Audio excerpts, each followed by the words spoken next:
What is up? What is up? What is up? Let's change this. We are live. 20 weeks. What the hell, bro? 20 weeks needs to be put down. And Ismael Barroso needs to be put up. That was rough, bro. What was that? Why are we talking about 20 weeks right now? Not Ismael Barroso, not Vergil Ortiz. We're going to change this microphone camera. I don't want it on the camera. Actually, this looks too bad. Let's do it here, I guess. That's the mic.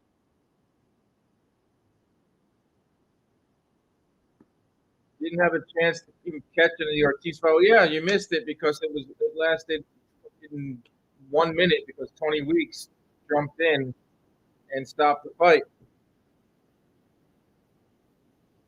Horrible. How's everyone doing out there? Welcome in to Dan After Dark. We're coming to you from New York City. I'm not sure what just happened. Tony Weeks. People are angry. People are angry in this chat right now. Tony Weeks is a disgrace. Yeah, it wasn't like obviously Ortiz was getting the better of him, and he was starting to step on it, but it was too early, man. That was way too early to stop the fight.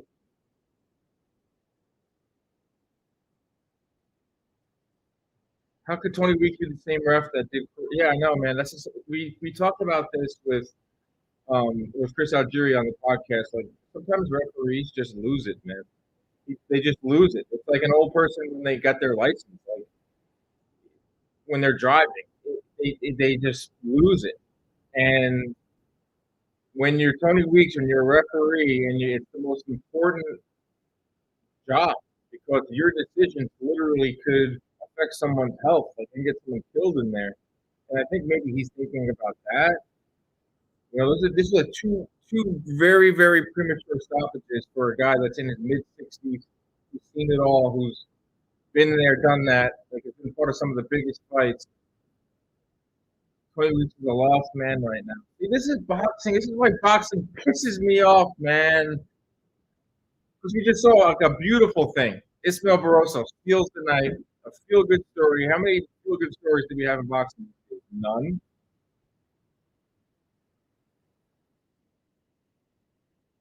And we're talking about Tony Weeks. We're not talking about Ismael Barroso. We're not talking about Vergil Ortiz. He called out Tszyu afterwards, apparently. Yeah, that's probably too premature. That's the thing. Like, I didn't even get to see Vergil Ortiz. None of us did. We only got to see one round. Like, maybe the fight goes 2-3 rounds, but I wanted to see more of Vergil Ortiz. Who do we got here? Okay, Dan, who are you favoring in Tszyu versus Ortiz? Is that like the new fight now? I mean, I haven't even gotten over what just happened with Tony Weeks in that fight, but I think we can build towards Tszyu versus Vergil Ortiz. I don't think Vergil Ortiz needs to take any more of these types of fights. I think the guy was ready at 147, and now he's going to be ready at 154. So there's a lot of good fights at 154. There's Tszyu, there's Pandora when he comes back. There is obviously some of the champs at 154. I haven't even thought about the guys at 154. Trying to face Ortiz to make them. Yeah, that's the thing. Like, this is a catch weight. This fight is at 156. When there's no title on the line, this happens often. There's no title on the line, you're able to do that. You're able to make up some extra pounds on there. But if it came down to it, yeah, no, the microphone. I got to put on this.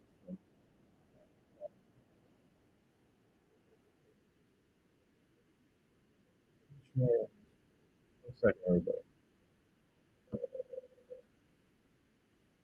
Enter this one.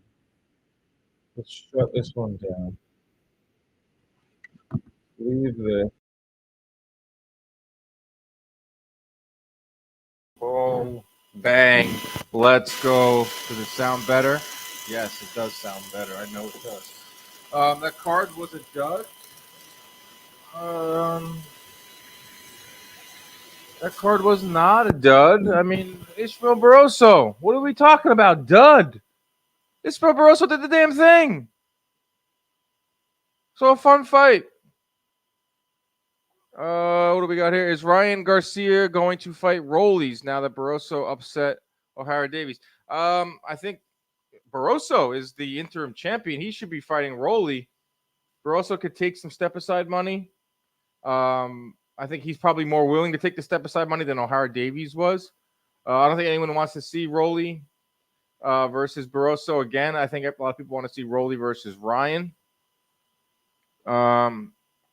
Yes, this hoodie is great, right? HBO Boxing makes me wish that was like an HBO Boxing After Dark type of card. Dan, you're not bald. No, I am not bald.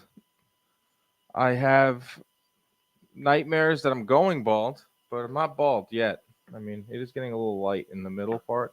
How's everyone feeling out there? Does the mic sound better? Can someone let me know if the mic sounds better? I had I had two computers going at the same time. I'm not good at technology. Anyone that listens to the podcast knows that producer Ronnie is the technology guy. He's not here tonight. He's not at the apartment. Sounds great. Thank you, Victor.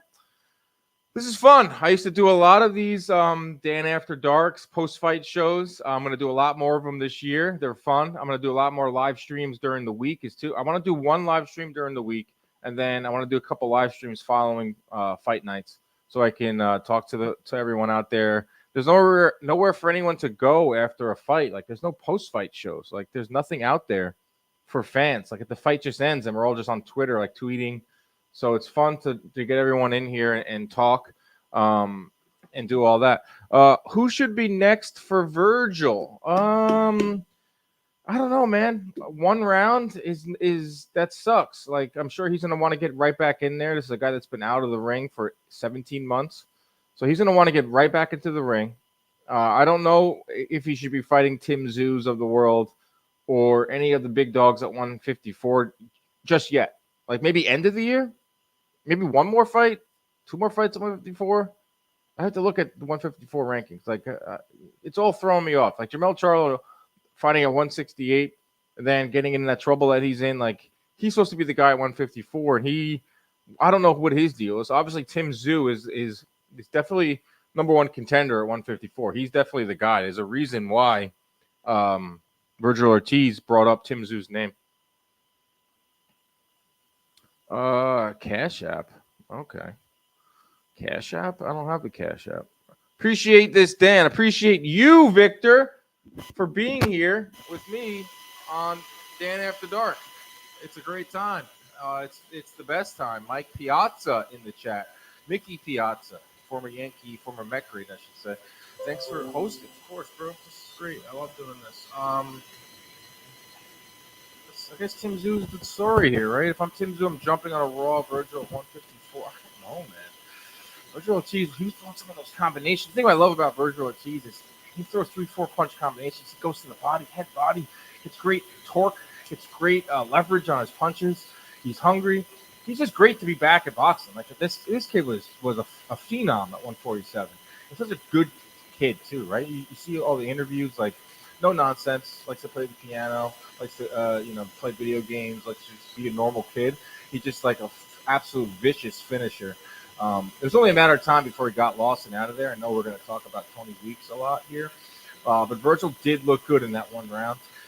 The main thing for him is getting in the ring because he had so many health issues. Just get in the ring and go through the motions of a fight week, go through the motions of a fight night, and do it again. Do it again in a month and a half, 2 months. Like, the next Golden Boy card, Vergil Ortiz should be on there against like another Frederick Lawson type.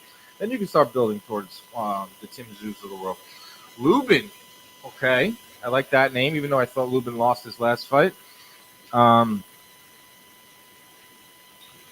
Lubin would be interesting, and always with PBC. I hate how that matters, but I just got a text from Lee Groves, the great Lee Groves, one of the best boxing minds. With the two controversial stoppages, Tony Weeks' trajectory reminds me a lot of Richard Steele's double whammy of Chavez Taylor 1 and Tyson Ruddock 1. that resulted in him being booed for many years thereafter. I can see the same treatment going for weeks. Yeah, I agree. Really, really good call. Jordan White, there he is. Fixed. What was fixed? Oh, I fixed it. Put the plugs in. You guys are my eyes and ears. Marco, you guys are my eyes and ears out here. 2024 is the year of the old man. Old man Dan here. Yeah, bro. Let's talk about Ismael Barroso for a little bit. We'll get back to Vergil Ortiz. Ismael Barroso does the damn thing. First round knockout of O'Hara Davies. I'm not gonna lie. I didn't know much about O'Hara Davies heading in to this fight. I know he stopped Louis Ritson. I knew he was new to Golden Boy. I'm not gonna lie. I didn't watch a lot of his fights. But I still was not giving Barroso much of a shot in this fight because is he 40? Is he 50? Is he 60 years old? Can he recreate another night like he had against Rolly where he got so wronged and, he might just want to give up? So I actually put money down on Davies to stop Barroso in rounds 7 through 12. We were all wrong. No one saw KO1 coming from Ismael Barroso. No one. And if you did, send me your betting slip. If you picked Barroso by early stoppage, I need to see that. But that right there, that's a great story.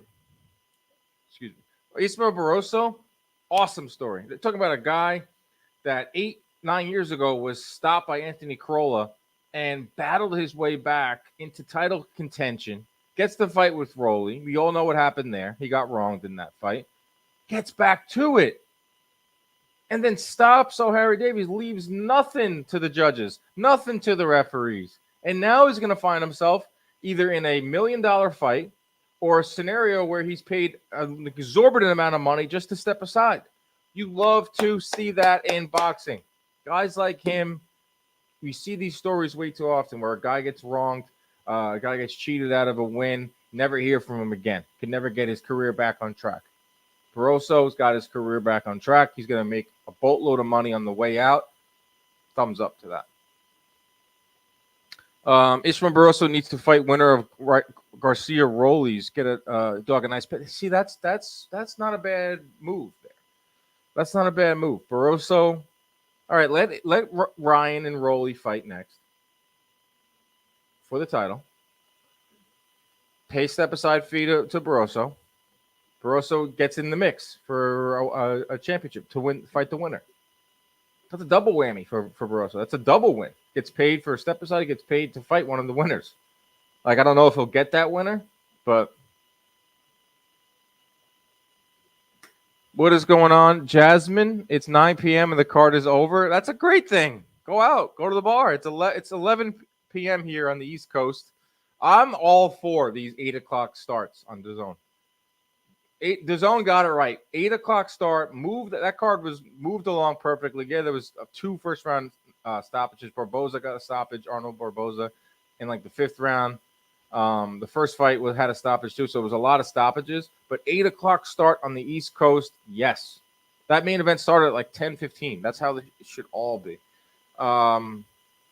I'd love to see Barroso get a big payday. Yes, we all want to see that. He's the people's champion. I honestly, that was one of the cooler moments in boxing that I've seen in a long time. That was amazing.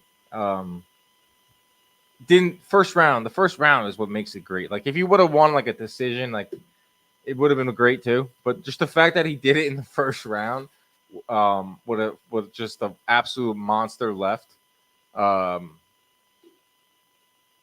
was awesome. I see that, Piazza. I see your question about Ngannou and Joshua. Going to get to that in a little bit. Don't plan on being on for too long. He already beat Rolly convincingly. Yes, he did. But he needs to get in there again. Barroso versus Matias, in the meantime, that's a violent fight. It's amazing that we're talking about Ismael Barroso against some like contenders now. Like, we're thinking about fights with Ismael Barroso and Matias and Rolly and Ryan, and that's awesome. He just came out of nowhere. But Matias versus Barroso wouldn't last long. Someone's getting stopped. Someone's getting dropped. Matias is there to get hit. Barroso has dynamite in his hands. Then we know what Matias can do. He'll chop you down. He'll break you down systematically. Yeah, I wouldn't mind that fight. I mean, why not? Yeah, so Ismael Barroso gets the win. Arnold Barboza gets the win. He desperately needed to get a stoppage. It was his first fight with Golden Boy. Interesting move going to Golden Boy. He says all the best fighters at 140 are with Golden Boy. They at 140, man, it's all spread out. Like Haney's with Matchroom, Teofimo's with Top Rank. Ryan is with Golden Boy. Then I guess now Jose Ramirez is now with Golden Boy. Thoughts on Barboza and Ramirez? They talk about ducked everyone at 140. Then they should fight each other then. That can be their thing. Like the both of them complain so much. I think with Jose Ramirez, he turned down so many fights last year. Jose Ramirez turned down world championship fights. One to get married, another time he just didn't think it was enough money. Then he leaves Top Rank, who did so much for him, and he goes to Golden Boy. A very strange move from Ramirez. I think his best days are behind him. Still a dangerous fighter at 140, but he's the type of guy that like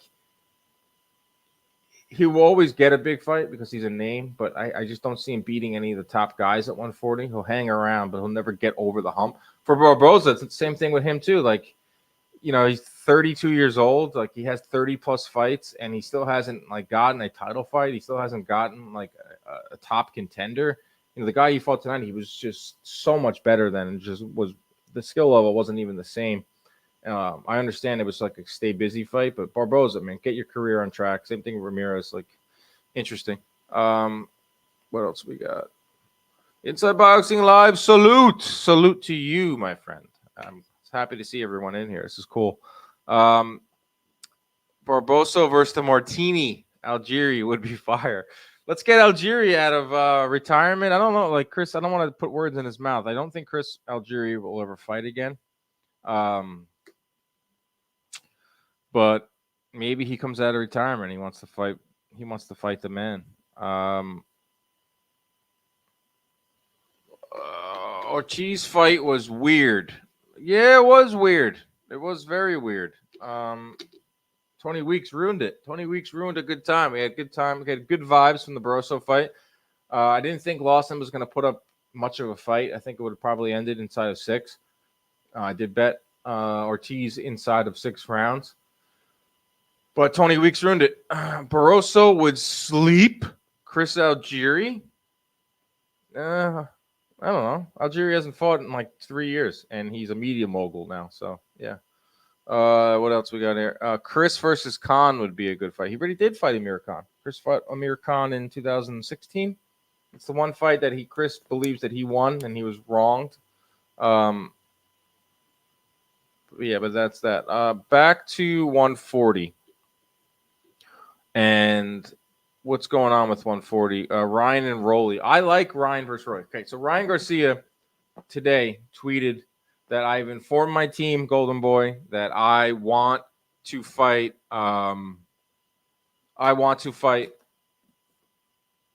Rolly Romero, and not Devin Haney. This is a big time 180 from what he said 2 weeks ago when he said, I've informed my team I want to fight Devin Haney and not Rolly Romero.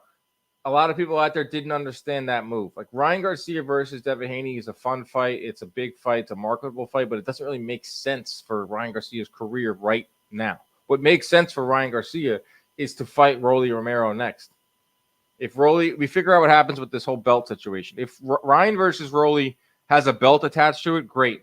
I think Ryan versus Rolly without a belt attached to it is still the next move for Ryan Garcia and Rolly Romero. It's a money fight. It's a big fight. No one thinks of these two guys as champions anyway, so just get the fight on, make your money, entertain us, be a fun fight. Someone's getting knocked out.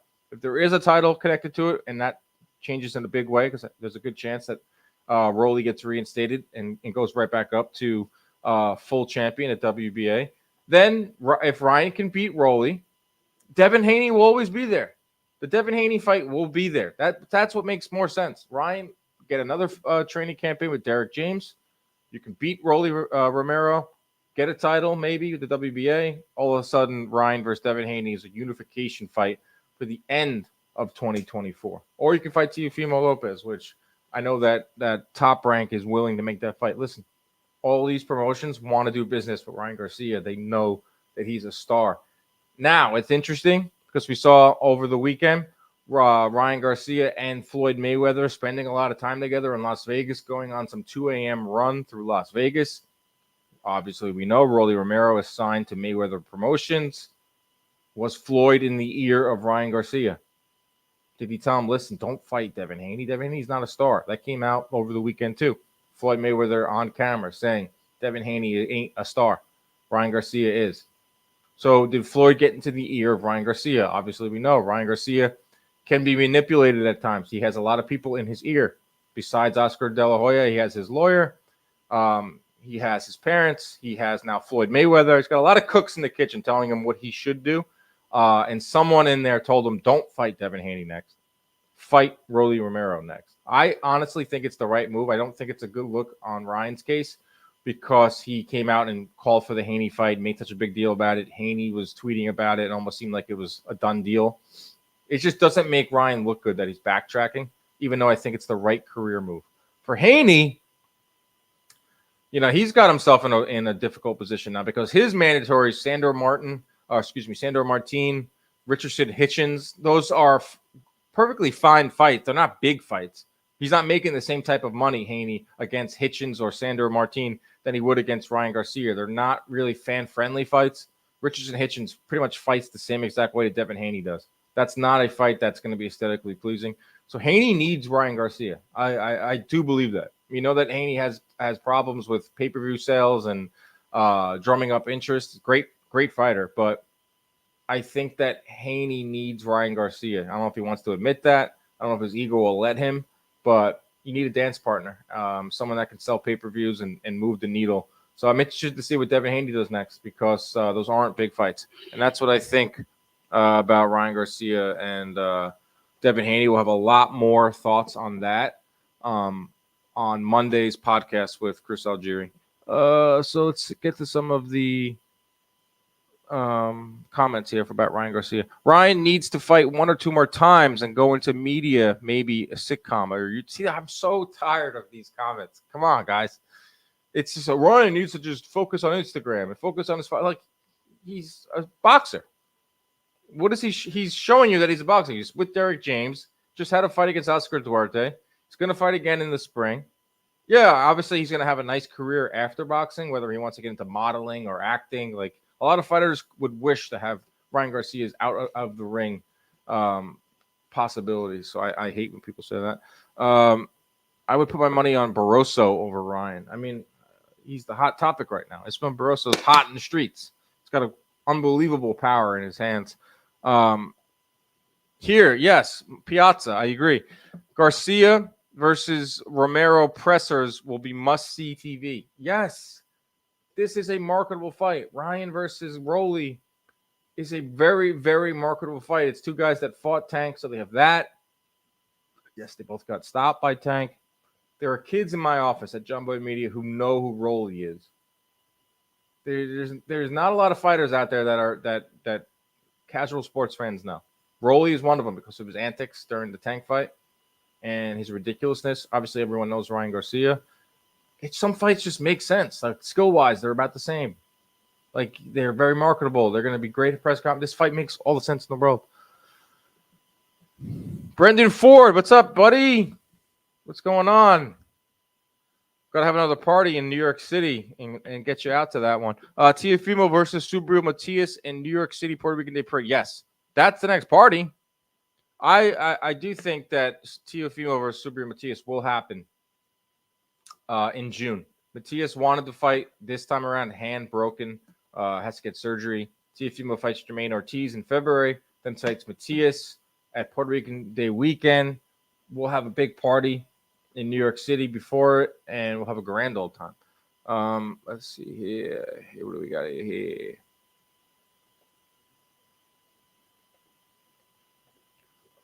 If Ryan Rolly does not get made somehow, then Alberto Puello should get his return fight. I have honestly have not thought about Alberto Puello in a long time. I know he was in the mix for a while. Then he got popped for PEDs. Don't have a lot of sympathy for PED users, so I don't know. I'm not saying I care about Albert Puello. Tank is going to be the biggest what ifs. Dude has the potential, but refuses to fight the top guys. Don't want to get into a whole Tank discussion, especially at 11 p.m. Yes, Tank needs to fight a big name. I think this is the year he does it. And I always been saying I love Tank's ability. He needs to just finally erase all doubt, fight another guy that's top elite. I would favor Tank over just about everyone. And then he could put to bed all this talk that he doesn't fight anyone. Red or blue pill? Red. I'm going with red. Dan, Matias is most likely fighting a PBC fighter next. Let's hope it's probably Abdul Wahid, who is the artist formerly known as Gervonta Davis. Matias versus Gervonta Davis? Haven't heard a single thing about that. I would be shocked if that was the case. Matias is not signed with PBC. That's the thing. He never really was. He has a separate manager. I'm pretty sure he's a free agent. I would like to think that Tank is a competitive dude that wants to challenge himself, but his actions say otherwise. Yeah. Every fighter wants to fight the best. They're never scared. Just being around a lot of boxers my whole life, they're not scared of anything, any challenge, any fighter. But they have, in this new era of boxing, there's a lot of managers involved. There's a lot of promoters involved. There's networks. There's plans. And obviously Tank is on this plan that he's been on. And it's working very well for him financially. What was a separate question? When are you going to integrate AI visual tracking into boxing? We're already on it, brother. We're already on it. Getting away from some of these Ryan fights. That's one thing I want to talk about was Ryan Garcia versus Rolly. That's one thing. So now we can move on to some of the biggest news and of the weekend, which literally came out of nowhere, is Anthony Joshua-Francis Ngannou set for March 8th. This broke on Friday. We had heard some rumblings that Eddie Hearn was interested in making a Francis Ngannou Anthony Joshua fight. After Ngannou went the distance with Fury, Hearn came out the next day and said that, I'm already making calls. So you knew that it was like on their radar to make a Fury Ngannou fight. Things got expedited. The whole process got expedited when Wilder lost to Joseph Parker. Because on March 9th, got a nice siren here.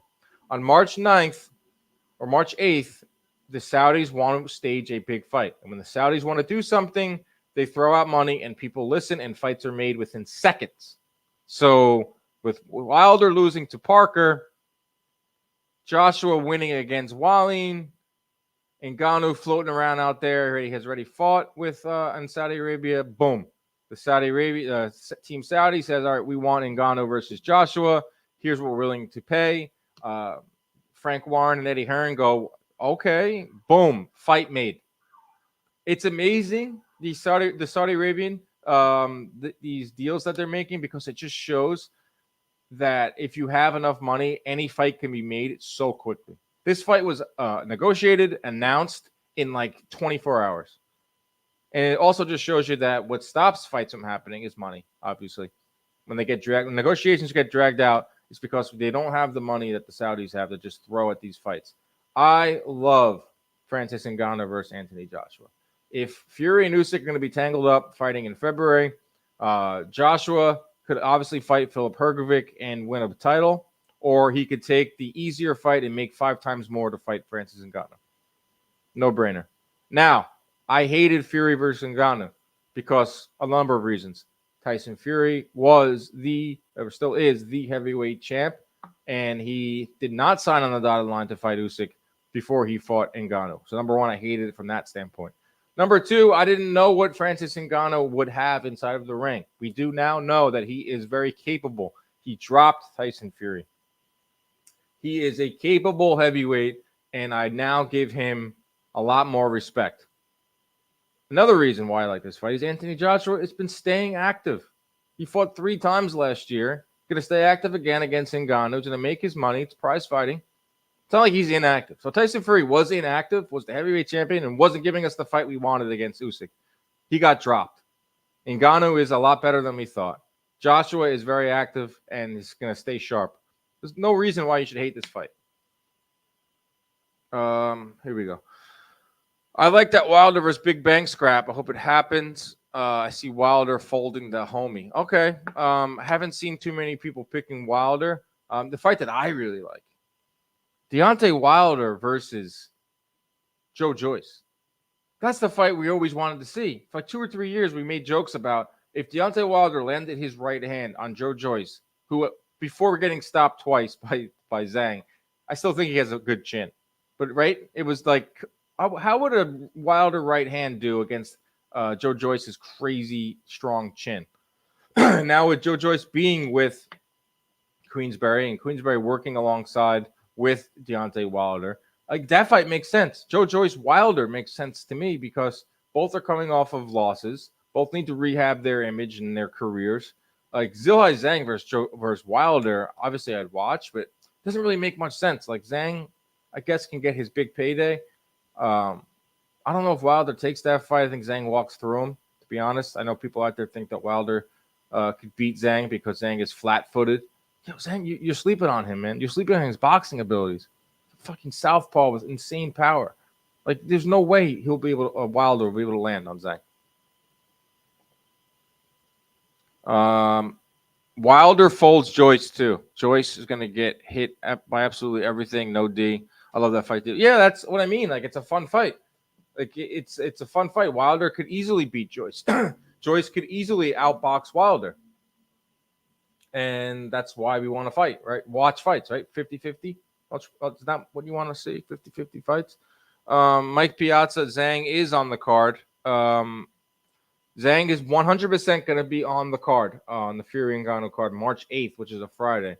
They're looking at Wilder. There's some other names floating out there. The thing with Zhang, like, he's in a great position to be in contention for one of the belts if they become vacated. But he's 40 years old. You can't wait around for the belts. You got to get these big paydays, and he's in line. He's going to be fighting on that card. Zhang's jab is insane. Yes, it is. Yes, it is. Yes, it is. Drew Davis in the chat, my blitzball partner. Everything I know about boxing, I learned from you, big man. That's right, man. Who's your favorite boxer? Joyce worn down. Love Joyce though. Yeah, he's worn down. He's old. He's getting up there in age too. But I still want to watch. I still would love to watch Wilder versus Joyce would be fun. Wilder versus Zhang, still fun, but not like I wouldn't get that excited for it. Wilder versus Dubois, leaky defense, speed. See, these are fun. There's no right or wrong answer here for all of these fights at heavyweight. There's like 8 to 10 fun heavyweights right now, and with Saudi Arabia throwing this money, we're probably going to see them all fight. Like, they should all fight. Dubois versus Parker versus Zhang versus Usyk, Wilder versus whoever, Parker. You get Andy Ruiz in the mix. Speaking of Andy Ruiz, I want to see Andy Ruiz versus Big Bang. You with me, Dan? It's not a fight that comes to the top of my mind, but it would be fun. Anything in heavyweight is fun. Drew Davis loves Canelo. Good answer. Easy answer there. Frank Sanchez versus Luis Ortiz. No, that's the battle of Cubans that are in their 60s or 70s. I want to see Jay Opatai move up to heavyweight to fight Wilder. I know Eddie Hearn was talking about Opatai fighting at heavyweight. I just don't see it just yet. I think he's kind of small. But if you're going to go up to heavyweight, Wilder is a smaller heavyweight. Usyk's a smaller heavyweight. You got that. Lance, welcome aboard, Lance. Inside Boxing Live. Let's go. Any other comments that I missed up here? We're talking heavyweight boxing right now. There's a lot, going on in boxing right now. It's only January 6th. And we got heavyweight fight announced between Joshua and Ngannou, Ryan Garcia and Rolly Romero, and that whole saga. We're going to see next week Arthur Beterbiev against Callum Smith. End of the month, we see Jaime Munguia. February 17th, we get Fury and Usyk. Like, things are heating up right away. There's no waiting period for 2024. We're getting right into the big stuff. Is the heavyweight unification happening in February? Yes, it is. Fury versus Usyk, February 17th, Saudi Arabia. All the belts. Every last one of them. All 4 of them on the line. Are you excited for Beterbiev? Of course. I always love watching Beterbiev. I think Callum Smith is a live dog. Callum Smith has been knocking dudes out at 175. I would not be shocked if Smith pulls off the upset. And that means Beterbiev versus Bivol will be up in smoke. And they deserve it. Because they could have fought over the last 5 years, Beterbiev and Bivol. They've been champions at 175 for half a decade. And then you haven't even come close to negotiating a fight, Beterbiev and Bivol. So if Beterbiev gets knocked off and he doesn't get his big fight with Bivol, he needs to look in the mirror and say, I messed up. You'll be putting respect on Ngannou's name real soon. Okay, I already put respect on his name. I put respect on his name right during the Fury fight. I respect the hell out of Francis Ngannou. That guy is the ultimate success story. This guy took on the UFC, told Dana White, you know what, I'm leaving. I'm going over to boxing. They blackballed him in the UFC. He goes over to boxing and he fights 2 of the biggest heavyweights of this era. And he's going to get 30 million, 40 million total. Francis Ngannou is a freaking legend. You're so right. Thank you. Callum Smith is scared. He also pulled a Charlo versus Canelo. Yes, that was at 168. I can't stand fighter being intimidated and being scared by another fighter. That was Callum Smith at 168. At 175, he's looked good.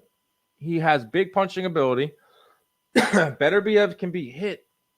Beterbiev has shown some signs of slippage in his last 3 or 4 fights. They've all been wars. A war with Anthony Yard. Marcus Brown fight was brutal. Like, Beterbiev is obviously a freaking monster. 100% knockout rate. But he's close to 40 years old.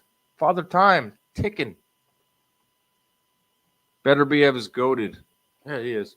Pre-UFC story is crazy for Ngannou. Yeah, man. Immigrating from Africa, he made stops in France, got sent back to Africa, had no money. Francis Ngannou. There will be a movie made about his life, and I will watch it. So now we're just going to take some questions for the final remaining time. I wanted to talk about Barroso. I wanted to talk about Vergil Ortiz. Tony Weeks, you're a piece of shit. Ryan versus Rolly, we got into the heavyweight news, and now I'll just take questions wherever you guys want to do. If Munguia loses, do you give Canelo Benavidez a better chance of happening? I'm giving Benavidez Charlo a big chance of happening. In fact, I think it happens in September. I'm almost guaranteeing it's going to happen in September. There's no one else out there for Canelo to fight. He is backed into a corner, as crazy as that sounds, because he's Canelo Alvarez. He can do whatever he wants. But I think the public and the fans are really putting a lot of pressure on Canelo. He signed a 3-fight deal with PBC. He fought Charlo. I expect him to take like a Munguia type opponent in May, and then I expect him to fight Benavidez in September. If he doesn't, then we can start throwing darts at Canelo. Steven. Hello, Steven. I still think Beterbiev steamrolls Smith. Canelo had him, I don't know what you're saying, gun shy. Beterbiev is going to be the favorite, and ultimately I think he's going to win. But Callum Smith is tough, man. He's big. He's a big 175-pounder. He hits hard, and Beterbiev is slowing down. Like, live dog territory, Callum Smith. Electro, I think his age will show against this in the Smith fight. He's coming up another long layup. Yes, really long. This fight was supposed to be in like the summer, and he had like some jaw surgery. Like, Beterbiev is slowing down, man. We got to get that Beterbiev Bivol fight before it's too late. Even though I really probably think it's too late. Who do you got? Gallo Estrada versus Bam. Bam. Hard to pick against Bam right now, man. That guy is so freaking good. Angles, power, precision. Bam Rodriguez, 23 years old. Estrada, freaking 40. close to there. What is this? I don't know what that is. What's the ceiling for Virgil? He's quickly becoming my favorite fighter. He should be everyone's favorite fighter or up there because he always brings action, knocks guys out, soft-spoken, good dude. The ceiling for him, I think 160. You know, I was going to throw that out on the show on Monday with Chris. Is like, should Vergil Ortiz think about going to 160? This fight tonight was at 156. It's already close to 160. As we know about 160, it's a pretty wide open. You got Janabek, you got Chris Eubank, you got Elijah Garcia, who's pretty much a prospect, and he's somewhat in the top 10. I just don't know if Ortiz is like big enough. You know, he's not exactly tall. Janabek's pretty tall. Eubank's tall, but he's on the way out. 160 is like, there's no one at 160. So Vergil Ortiz could easily go there and make noise.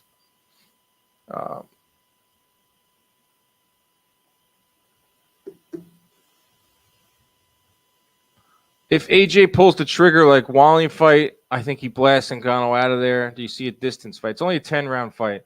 The thing with Joshua, the biggest difference in the Joshua Ngannou than Fury Ngannou is Joshua is active. He's training way harder than Fury was for Ngannou. I don't think Fury trained at all for the Ngannou fight. And they just fight different, Fury and Joshua. Joshua is quicker than Fury. You could say that he hits harder than Fury. His timing is better than Fury. Fury he moves in and out. He lays on you, and he'll throw a jab in your face. I'm not saying Fury's bad by any means, but Joshua is a little more explosive. So I think Ngannou's to have his hands full, mostly because I think Joshua is just training and is way more focused than Fury was heading into the Ngannou fight. If Canelo don't fight Benavidez by the end of the year, do you think it will ever happen? Yeah. You know, I thought for a while that Canelo might wait out Benavidez, but he can't. Benavidez is like 25 years old. He also can't do what Floyd did to him, where Floyd took on Canelo before he got any better. I think Benavidez is well on the rise of being amazing in there. So you got that going for him. George Jakovic, boxing has to do better. Or better with what? What do you mean, George? What are we in specifics? What are you trying to say here? What up, Dan? Shout out Long Island. Long Island in the house, 631. Let's go. Neptune Beach Club all day long. Ortiz versus Tim. Who wins? When does it happen? How does it happen? Where do I dump who do I dump 5K on? I guess that's going to be the fight now, right? It went from Boots versus Virgil, which was the fight at 147 that everyone wanted to see. And now 154, Vergil Ortiz is there. Tim Tszyu is there. Bang the drum for that fight. I'm all for it. I don't know. I mean, Tszyu is I've just seen more of Tszyu. So I would probably lean towards Tszyu, but not by much, like 51-49% type of thing. Ban Tony Weeks. That's what George was trying to say. Yeah, bro. Tony Weeks, you're out. Get out. Appreciate everything you did for the sport, but it's very clear that you no longer could be in there making razor decisions, making these game time decisions. You can't do it anymore, bro. That's 2 in a row now. Tony Weeks, get out. Thoughts on Ryan shifting focus to Rolly instead of Haney? Talked about that just before. Think it's the right move. I don't think it's a good look for Ryan Garcia because he went with Haney and now he's going back to Rolly. Just doesn't look good, but I think it's the correct fight. Ryan versus Rolly is the correct fight for both guys at this stage in their career. A few more here. Francis isn't walling. He cuts to 270. Francis will hurt AJ. Okay, this guy's taking it too far. Sweet Science Lab, you're going too far, bro. Francis Ngannou he's limited. He's a limited fighter. He just has power. He's not going to go in there and outbox any of these top guys. Yeah, that's what I'm talking about, George. George Jakovic right here. This guy has won Emmys with HBO. He was part of HBO Boxing for many years. He was part of HBO 24/7. George is a legend. Love that he's in our chat. Is it time for 20 weeks to retire? Yes. He's a piece of shit. I'm just kidding. Yeah, the Morrell fight against Urbosanulli, I think, ruined him because Urbosanulli went into the coma. Listen, we're all humans, right? It's a human sport. Refereeing in any sport is humans until they replace them with robots. So if you're 20 weeks and you watch a fighter get beat into a coma, that's going to take a toll on you mentally. You know, like maybe he shouldn't be reffing anymore, working anymore because of that. That's fine. If he came out and said, you know what, that fight really, it really messed me up mentally, I think we'd all be sympathetic towards that. But if you're going to go back into the ring and now it's going to affect your work and you're going to stop fights early because of what happened in that Urbosanulli fight, then, you're just not fit for the job anymore. No Islanders game on the background. I'm not a hockey guy, sorry. I'm a Rangers fan before anything. Vergil Ortiz versus Jesus Ramos. Yes, Jesus Ramos, I thought, beat Lubin in that fight. Would love that fight. I have to take a deeper dive into 154. And I will do that over the weekend. And me and Chris Algieri on Monday's show will talk about 154 and where Vergil Ortiz fits in there. Because right now I haven't really put much thought into 154. Because when I think of 154, I think of Jermell Charlo, and I don't know if he's going to be there. Is Crawford going to go there? Is Spence going to go there? It's a weird division. It's a division where there are guys at 147 that should be there. The guys that have been there at 154 kind of spread out. So, I don't know about all that. If you could manage Terrence Crawford, what are his next 3 fights? Interesting. Spence rematch. Jermell Charlo at 154, and then go for Canelo. I think everyone would love that. Listen to Chris Mannix's recent podcast with Dan Rayfield, both throwing it out there. PBC to HBO Max. I don't know about HBO Max getting back into the game. All I know is that if HBO Max was around when HBO was still in the air and still had boxing, I think it would have been the very easy transition. We might not even have the zone right now. HBO was going through a merger in 2017. That was a mess. They didn't have a streaming service like they do now that's up and running and great. Timing is everything. But if HBO Max was around in 2017, then I think there would still be boxing on HBO. Where's Chris? I don't know where Chris is. You should know where Chris is, George. Where's Chris Algieri? He's probably having a martini, drinking a cigar, eating steak. I didn't ask Chris to join the live. This is Dan After Dark. It's not Dan and Chris After Dark. So we'll get Algieri. We'll find him on Monday. Grew up on Long Island. I'm a Rangers fan. What about Algieri? I don't know. I never really heard Algieri talk about hockey at all. We only talk about boxing, me and Chris. All right, everyone. That is all. What a night it was. Let's just quickly recap. Ismael Barroso he won the night. He knocks out O'Harry Davies in the first round. Interim champ, WBA 140. Going to set himself up for some big fights, some big paydays. Hats off to him. Awesome story. Vergil Ortiz stops Frederick Lawson in the first round with an asterisk next to it because Tony Weeks, what the fuck, man? That should have went on longer. Hate that we have to talk about that. But when that subsides, we'll talk about Virgil at 154. We talked a little Ryan and Rolly. That will be discussed even further this week. Ngannou versus Joshua. Better BF fighting this weekend. Things are good. Things are good in the boxing world. Things are good, man. I'm very, very happy where boxing's at right now. Usually January sucks, and we're like wishing for big fights. We got big fights happening in February. We got big fights happening in January, March, you name it. Good night, sir. Thank you. Thank you for joining Dan After Dark. Going to do a lot more of these during the week. We're going to do a lot more of these after big fights and after fights. So I appreciate everyone for stopping by. We'll see you on Monday. Monday, we'll have a new podcast coming out with Chris Algieri. Goose, have a good one. Monday, new podcast dropping with Chris Algieri breaking down this whole weekend and the news. See you, everybody.